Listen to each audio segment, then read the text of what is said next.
Hello la famille, bonjour, bonsoir. Aujourd'hui, on se retrouve un peu pour parler de nos léopards, comme d'habitude, vous savez très bien, et de 5 nouveaux joueurs qui peuvent rentrer dans cette liste de Sébastien Desabre. La surprise qu'il peut nous faire pour demain. Comme vous avez pu le voir ces derniers temps, Jolga, qui nous avait informé du conférence de presse avant tout le monde et qui nous a aussi formé de l'annulation du conférence de presse et nous a dit qu'il y aurait peut-être 5 nouveaux joueurs qui vont rentrer dans l'effectif de Desabre pour cette liste. Peut-être, ce qui est sûr, la liste elle est déjà sortie parce que les médias congolais, il y en a certains qui ont, enfin pas les médias en elles-mêmes, mais les gens du staff qui ont déjà la liste, qui sont prêts à l'afficher. Mais c'est juste, ça reste un secret parce que comme je vous ai expliqué dans l'autre vidéo, Desabre il veut pas trop de tweets, il veut que vraiment ça reste secret, surprendre les gens. Du bon, du mauvais côté, je sais pas, mais ça veut rester un peu secret. Maintenant, on va essayer de réfléchir ensemble sur les joueurs potentiellement aptes à venir avec les informations qu'on a jusqu'à maintenant. On commence déjà avec le premier qui tout le monde veut voir, enfin tout le monde pense qu'il sera là, c'est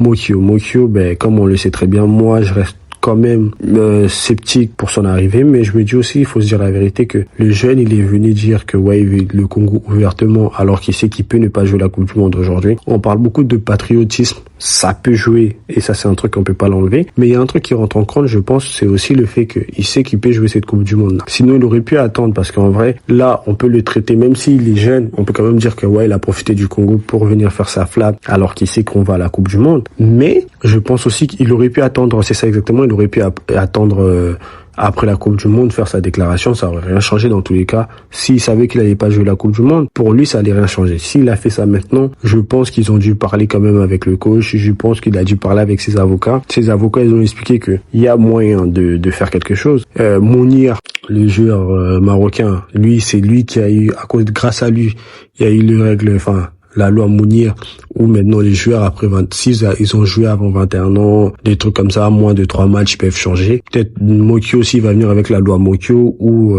si t'étais jeune, t'as été à la sélection quand t'étais mineur et que t'avais pas le droit de décider quand tu deviens majeur, t'as le droit de changer de nationalité si tu joues pas, on sait pas, 2 matchs ou quoi que ce soit. On sait jamais. Mais moi, je pense que avoir Mokyo, ça sera pas vraiment une surprise parce que même ses sorties médiatiques, tout ce qu'il est en train de dire actuellement, ça me laisse croire que il savait tout ça en avant, il a déjà parlé avec ses avocats, il a déjà parlé avec Desabre, et si ils arrivent à changer son nationalité, c'est sûr qu'il sera dedans. Maintenant, ça veut pas dire que c'est sûr, que je suis pas en train de vous confirmer qu'il sera dedans, mais il y a beaucoup plus de chances qu'il soit dedans que autre chose. Vous avez parlé de 5 joueurs, je vous ai parlé de Mokyo. Le deuxième joueur, je pense, c'est Pouloulou. Pouloulou, je pense que il y a un moment donné, Desabre, il a compris que Pouloulou doit être dedans.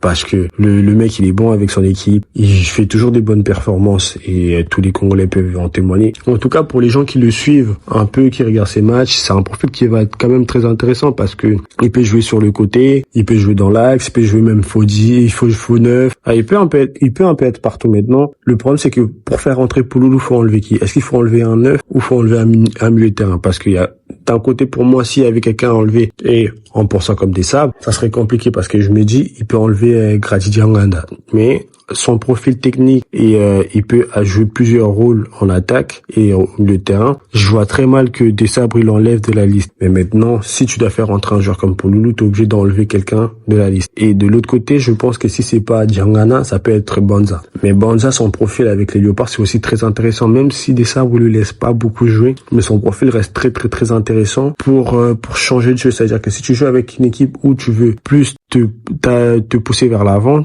tu dois avoir un joueur comme Banza. Mais si tu joues comme tu le joues en profondeur, tu vas avoir un joueur comme Bakambu et ça reste très compliqué. Mais maintenant, je pense que Pouloulou, il peut rentrer très facilement dans la liste de Desabre où il peut ouvrir beaucoup plus de portes, où il peut vraiment faire beaucoup du bien à l'équipe de Desabre parce que on connaît ses qualités. Aujourd'hui, ses qualités sont plus à vendre et même en termes de finition, c'est là où on pêche beaucoup. Et Pouloulou, là, cette finition-là, c'est-à-dire que si je me rappelle de l'occasion de Bakambu contre la Jamaïque, même s'il était hors jeu, je pense qu'un joueur comme Pouloulou, il l'aurait mis dedans. même si de l'autre côté, je pense que le stress de la sélection, il est quand même un peu plus fort que le stress de comment dire, du foot, enfin du club. Mais je pense qu'il a quand même cette finition-là, il a quand même ces qualités-là qui peut finir très très rapidement les actions. Et l'avoir avec nous, ça peut toujours nous faire du bien. Même si pour moi, il aura pas une grosse carrière avec la RDC par rapport à son âge, par rapport à ce qu'il peut apporter aujourd'hui, parce que après la Coupe du Monde, on sait très bien qu'il y a beaucoup de jeunes qui voudront venir. Et lui, ça peut lui poser énormément de problèmes. Maintenant, pour cette Coupe du Monde, il peut toujours faire du bien, il peut toujours nous rapporter ses qualités techniques, ses qualités de finition, qui peuvent nous aider à avancer et à essayer un peu de quand même finir devant contre les grandes nations quand on peut tomber sur eux pendant cette Coupe du Monde-là. Et moi, j'attends vraiment son nom dans la liste, même si pour moi, comme je l'ai dit encore une fois, pour moi, sa carrière, elle sera pas longue avec les Léopards. De l'autre côté, le joueur qu'on a après, pour moi, c'est Bola.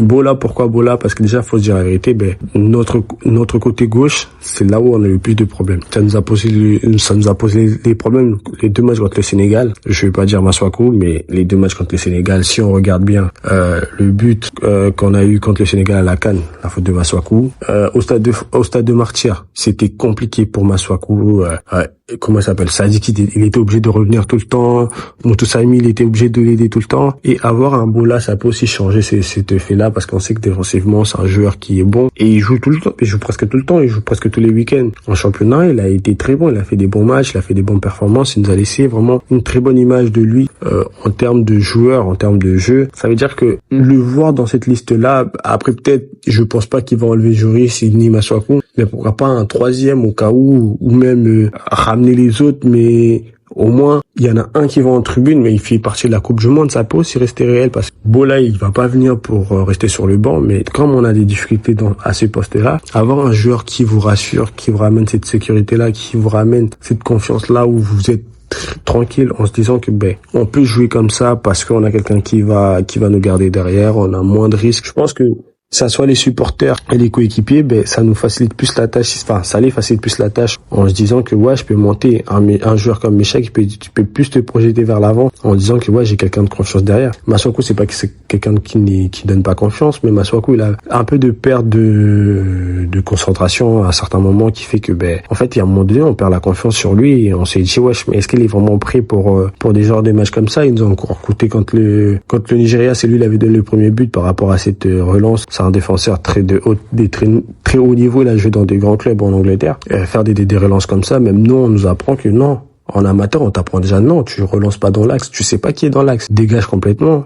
Et il a fait la même chose avec le Sénégal, où il pouvait dégager directement, où il s'est blessé, et on sait tout ce qui s'est suivi après. Mais maintenant, avoir un joueur comme Bola, ça peut toujours faire du bien, et moi, j'aimerais vraiment le voir parmi les joueurs qui peuvent être là. Et de l'autre côté, pour moi, le 4e joueur, ça peut être qui? Ça peut être Bondo. Parce que Bondo, ça fait très très très longtemps que son dossier, il est déjà rentré dans les mains des Sabres. Et ça reste compliqué de se dire que Bondo, il est toujours pas là. Parce qu'en fait, on se pose toujours la question, mais comment ça se fait qu'il est pas là? Est-ce que son dossier, il est bloqué comme on avait pu entendre que oui, ses parents, ils étaient pas des Congolais. Enfin, c'était des Congolais, mais comme ils ont demandé leurs papiers avec les Angolais, ils ont perdu, je sais pas. Est-ce que c'est vraiment ça? Est-ce que c'est un autre problème? Ou c'est une sorte de blocage par rapport à autre chose? Je sais pas non plus, parce que jusqu'à présent, on n'a pas lui-même le joueur, on a juste entendu, il a fait un truc en radio, oui, je vais choisir le Congo, tout ça. Lui-même, il a plus jamais parlé de ça. Et aujourd'hui, il est revenu de blessure, il joue quand même s'il a perdu sa place de titulaire. Mais ça peut toujours être important ou intéressant de le voir avec nous, parce que c'est des profils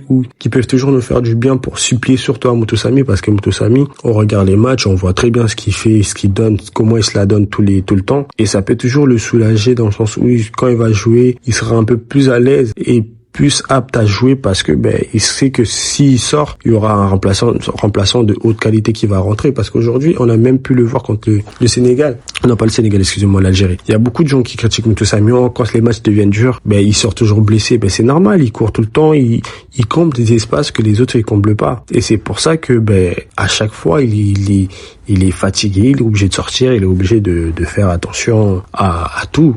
Et c'est pour ça, à la fin, il est épuisé. Et moi, je trouve ça très normal, logique, parce que le fait qu'il court partout, le fait qu'il est un peu partout pour suppléer les autres, lui, il a pas son temps à lui. Mais maintenant, là où je me dis, entre Bondo et Mokyo, on doit en choisir un, parce que c'est pas le même profil, mais pour moi, c'est des joueurs qui, s'ils viennent, ils doivent jouer milieu de terrain. Mokyo, ce qui est bien, il peut jouer latéral gauche.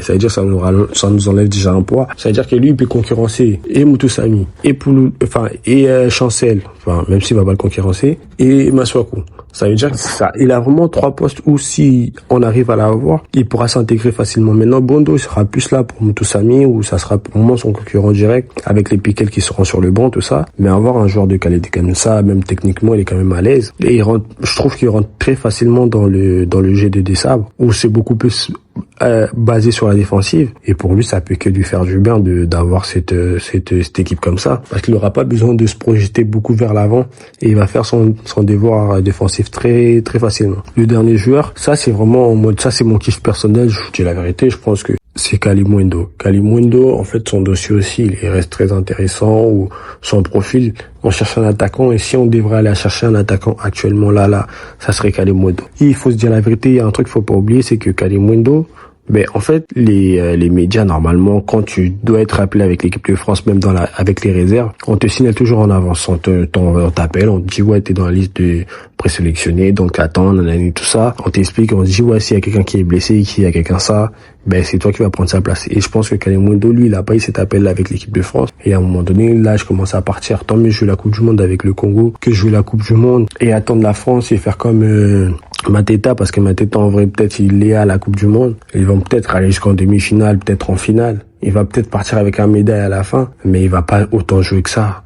C'est-à-dire qu'il a tué sa carrière professionnelle pour jouer une petite Coupe du Monde où on va même pas s'en souvenir de lui comme attaquant phare ou un attaquant, alors que Kalimundo, il peut venir au Léopard et marquer, laisser son empreinte, mais d'une forte manière déjà à la Coupe du Monde, parce que ça peut être le premier joueur congolais à avoir marqué un but, et ça va rester dans la mémoire des gens, parce que nous, les légendes, on aime bien quadriller sur un truc, et lui, il peut avoir ça, il peut faire partie de l'équipe qui sont peut-être partis en 8e de finale après 52 ans, alors qu'on n'est jamais allé. En fait, il y a beaucoup d'histoires à écrire avec le Congo aujourd'hui.